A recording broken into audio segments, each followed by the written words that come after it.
참으로 부모에게는 불효자식입니다. 저는 옛 그 시절에는 드물게 형제 하나 없는 외아들로 자랐는데 더 외로운 건 아버지도 일찍 돌아가셔서 홀어머니와 단둘이 살게 되었습니다. 어머니가 말씀하시기를 까마득하게 기억도 안 나는 제 어린 시절에 제 아버지는 불의의 사고로 돌아가셨고 너무 어릴 적에 돌아가셔서 추억 하나 기억에 남는 게 없죠. 경제적인 능력 없는 어머니가 여기저기 기웃거리며 벌어오시는 적은 수익으로 단둘이 먹고 사는 것도 쉽지 않았어요.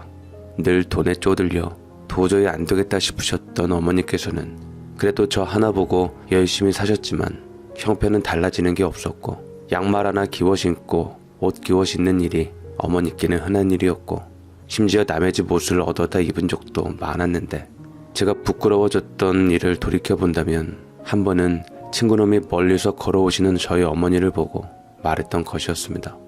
너희 어머니는 왜 맨날 우리 어머니 옷을 입고 다니냐? 저 옷도 나 어릴 적부터 우리 어머니가 입으신 옷이라 구멍나고 해지고 그랬던 건데 그걸 얻어 입으셨나 본데 좀 적당히 하면서 사시라고 해. 아무리 돈이 없기로서니 저건 널 부끄럽게 만드는 거 아니냐? 라고 얘기를 하다가 저는 그날로 그 친구와는 절교를 해버렸고 크게 쌈박질을 이어지기도 했네요. 하지만 그게 처음 있는 일이 아니었어요. 어머니는 옷 한 벌 사입지 않으시고 동네 아주머니들이 버리는 옷을 주워다 입으시는 것이 예산일이 되었고 옷 한 벌에 얼마나 한다고 멀쩡한 옷 한 벌을 못 사 입으실까 저는 너무 답답했습니다.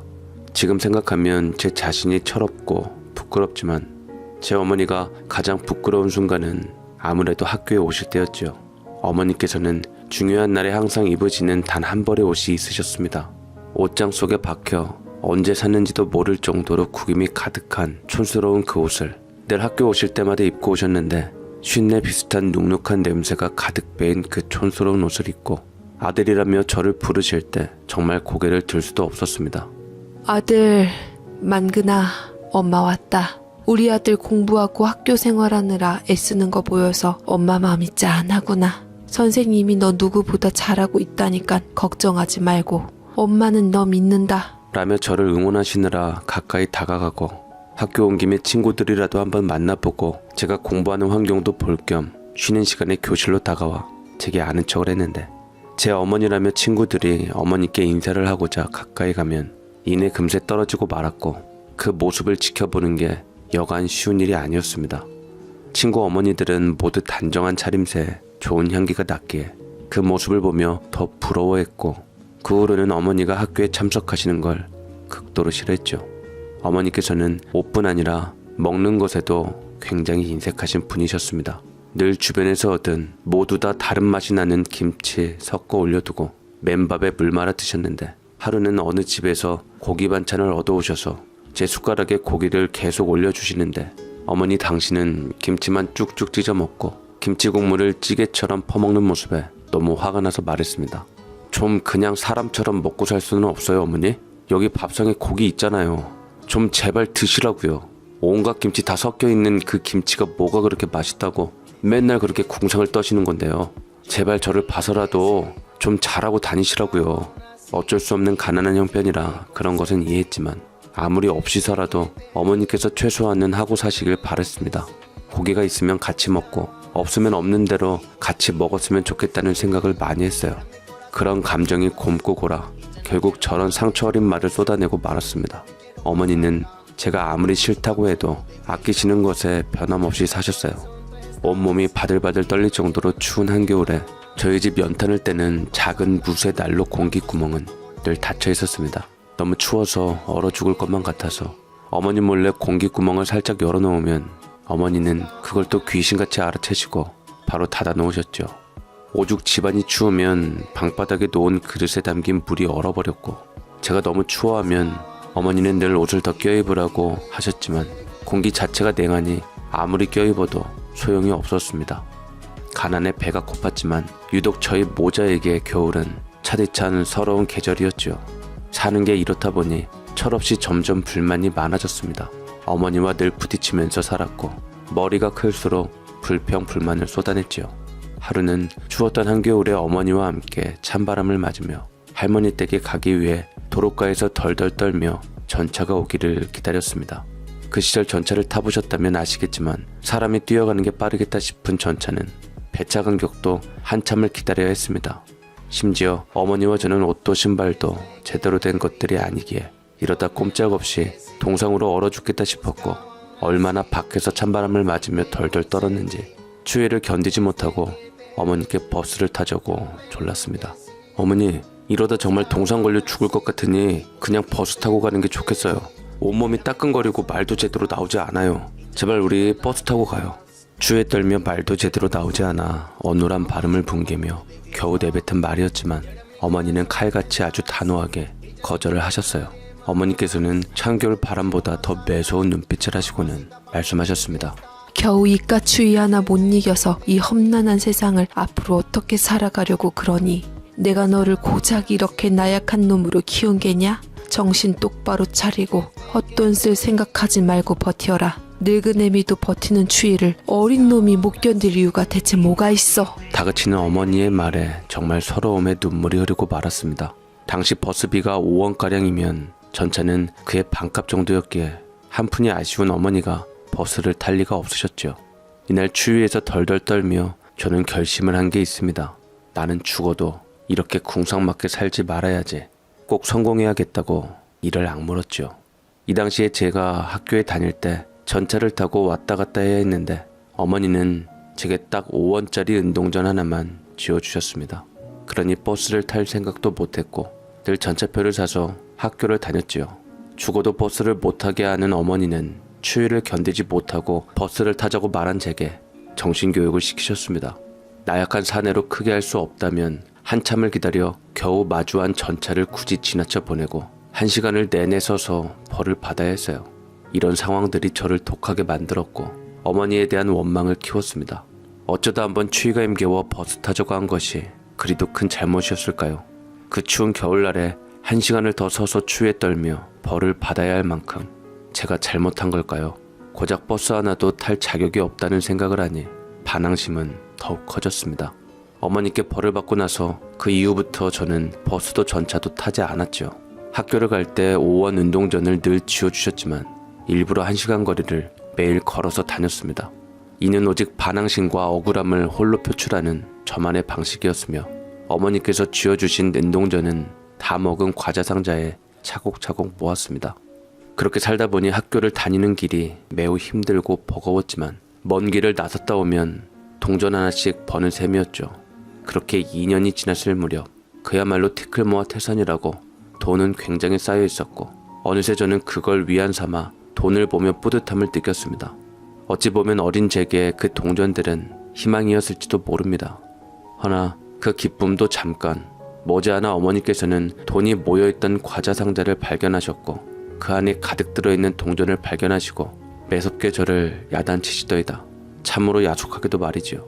너 이 돈이 다 어디서 난 거야? 바른 대로 말 못해? 설마 남의 돈에 손댄 거냐?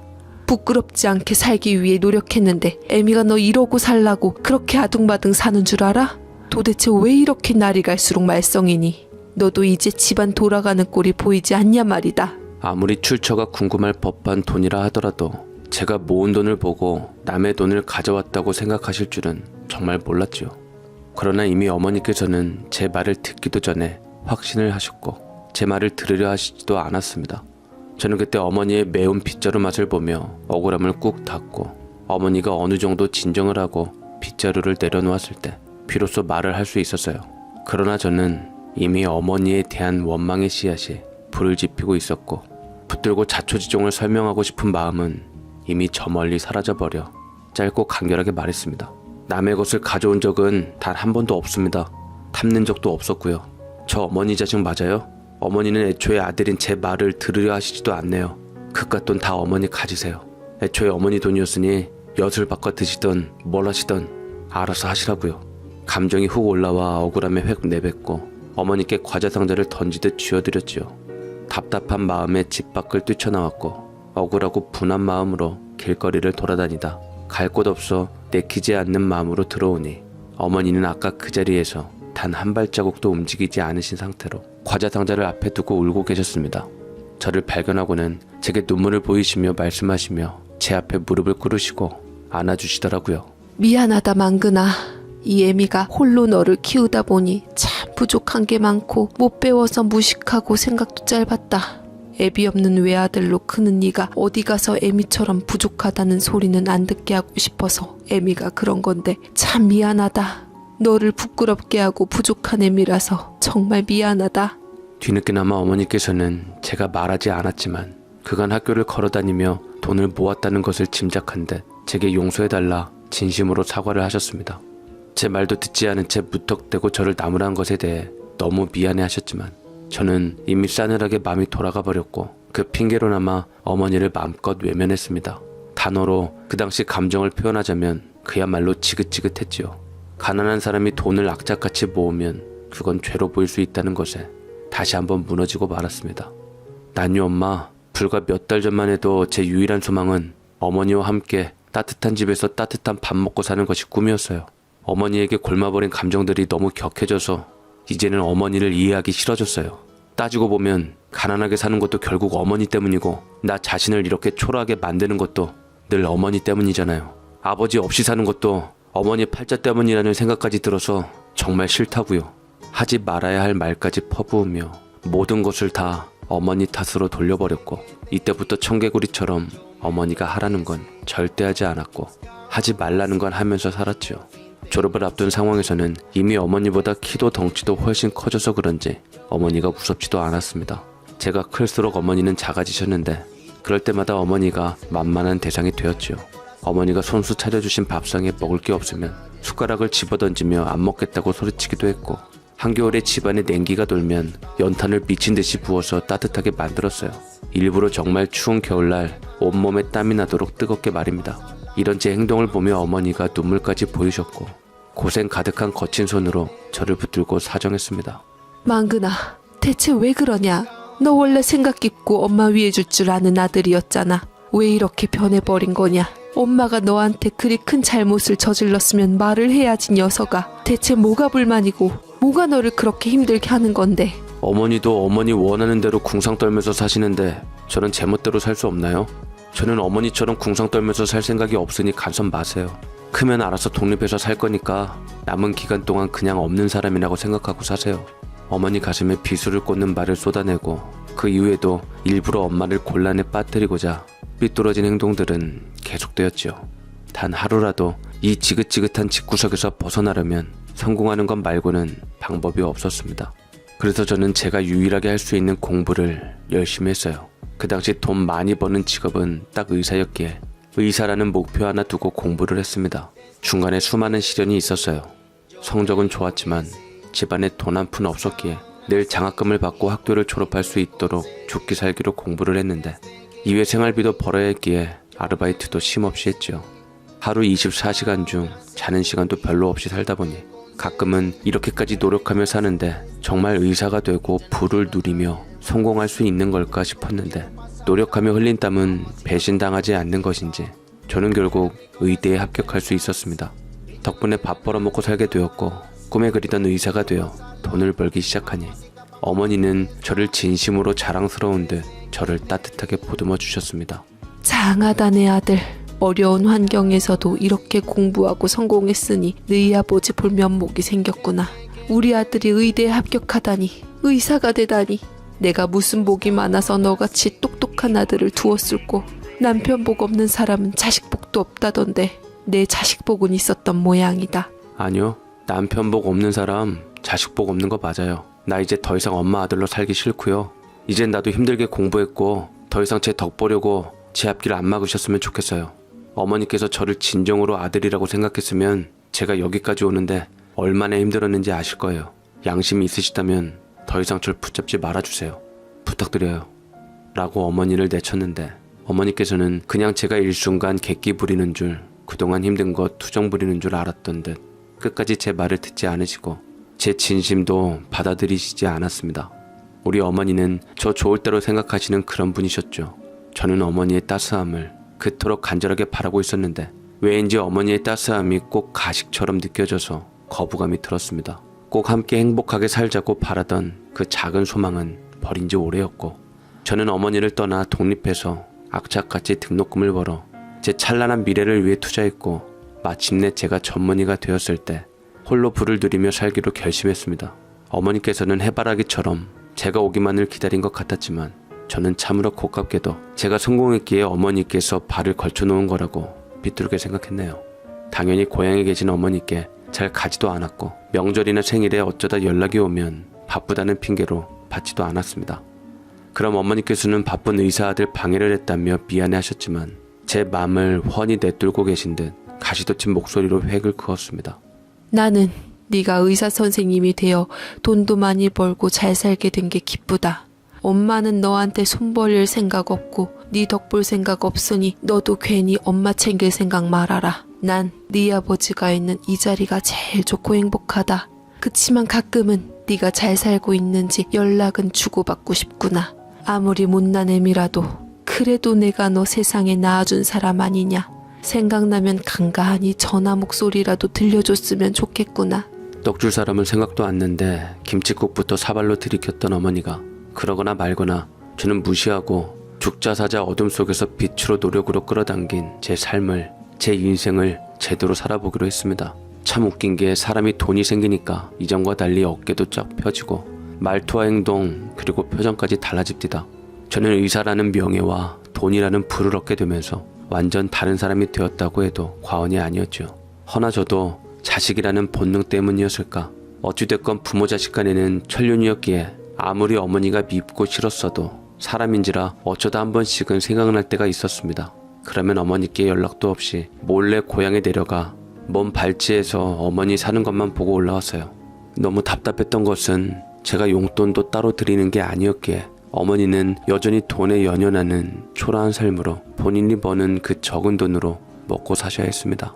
그런데 꼴에 그 돈을 본인에게 쓰는 것이 아니라 동네의 늙은 어르신들과 가난에 허덕이는 이웃들을 돕고 사셨는데 여전히 옷 한 벌 사입지도 않고 동네에 버려진 옷을 주워다 입으면서 궁산 떠는 어머니가 정말로 꼴보기 싫더라고요. 아유, 요 오래 살던 윤씨 아줌마가 아들 의사만 들었다고 들었는데 아무래도 마음씨가 곱고 착해서 하늘에서 자손 잘 되게 복이라도 내려준 것 같아.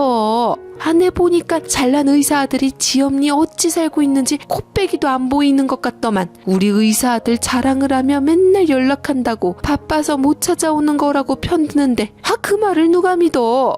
암튼 없이 사는데도 자기 거 아껴가며 남 베푸는 거 본받을 만한데 어떻게 보면 참 딱해 죽겠어. 참으로. 동네 평판을 보아하니 한두 해 남 돕는 헛짓한 게 아닌 듯 길가에 노숙하는 사람들까지 집으로 내려와서 따뜻한 밥을 먹이고 챙긴다는데 단순하게 좋은 마음으로 시작된 것이 자칫 그것 때문에 오해까지 생겼다고 하니까 속이 답답해서 미칠 지경이었습니다. 그저 본인 몸이나 간수하고 살 것을 왜 저렇게 오지랖까지 부리며 궁상 떨며 사는지 이해할 수 없었습니다. 저렇게 사시는 어머니를 보면 꼭 예전에 궁핍하게 살던 제 모습이 떠올랐는데 몰래 어머니를 찾아왔다가 가까워질 수 없을 정도로 마음의 벽이 생겨버렸고 더욱 멀어졌죠. 어머니 역시 제가 원치 않는 걸 아시는지 제게 어떠한 요구도 하지 않으시고 묵묵히 고향집을 지키며 그렇게 살게 되었고 누가 먼저랄 것도 없이 제 차가운 태도에 어머니께서도 질린 듯 우리 모자는 점차 남이 되어갔습니다. 그것이 10년 정도 강산이 한번 변할 때까지 어머니에 대한 원망은 변하질 않았는데요. 현재 제 삶에 만족할수록 어머니를 잊게 되었을 때 참 냉철하고 이기적인 저를 따뜻한 사람으로 만들어주는 사람을 만난 것은 행운이었죠.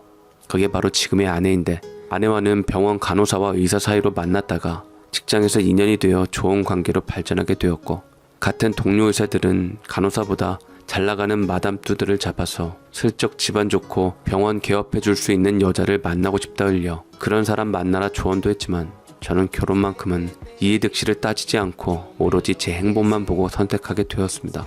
그 어떤 것보다 저를 채워주는 것은 아내라 생각했기에 아무것도 바라지 않고 그녀를 선택했던 건데 아마 저를 보며 했던 인상 깊은 말 때문이었을 거예요.